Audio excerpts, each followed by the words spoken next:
सच्ची और अच्छी खबर लखनऊ दर्पण न्यूज। साहब का अपमान नहीं सहेगा हिंदुस्तान। आवाज साहब का अपमान नहीं सहेगा हिंदुस्तान। आवाज साहब का अपमान नहीं सहेगा हिंदुस्तान। आवाज साहब के सम्मान में, आवाज साहब के सम्मान में, आवाज साहब के सम्मान में,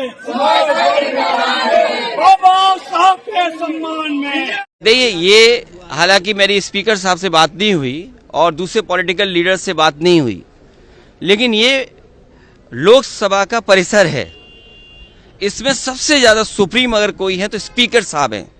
अब सोचिए आप, बीजेपी के लोग तो स्पीकर के साहब के ऊपर भी चले गए। हालांकि मेरी किसी पॉलिटिकल पार्टी से बात नहीं हुई, लेकिन ये जो परिसर है वो लोकसभा का है, तो स्पीकर साहब के पास हम बैठ करके बहुत सारी चीजों को सुलझा सकते थे। लेकिन मैंने जो बात शुरू में कही, भारतीय जनता पार्टी के पास तरीके हैं, उनके पास मॉडल हैं, अंडरग्राउंड पॉलिटिकल उनके पास राय मशवरा आता है।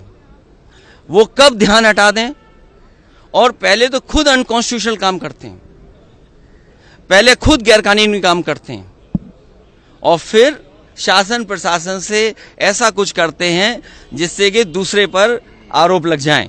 और मैं तो फरक्काबाद के सांसद जी को देख रहा था, वो सर्टिफिकेट वाले सांसद हैं।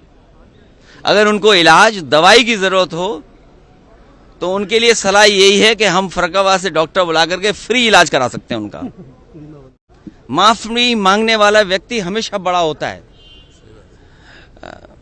ये जो कलयुग आया हुआ है, हालांकि वो मैं नहीं कह सकता हूं कहां से शुरुआत हुई थी, लेकिन भगवान श्री राम ने के अलावा जो हमारे भगवान हैं, भगवान श्री कृष्ण ने जब अपने प्राण छोड़े तब कलयुग शुरू हुआ।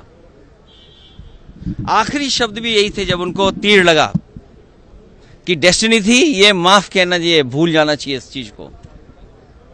तो कम से कम सरकार को, जिनकी भाषा से, व्यवहार से पूरे देश का सेंटिमेंट बाबा साहब भीमराव अम्बेडकर जी के लिए जो अपमान की तरह भाषा इस्तेमाल हुई, उस पर माफी मांगनी चाहिए और शब्द वापस अपने लेने चाहिए।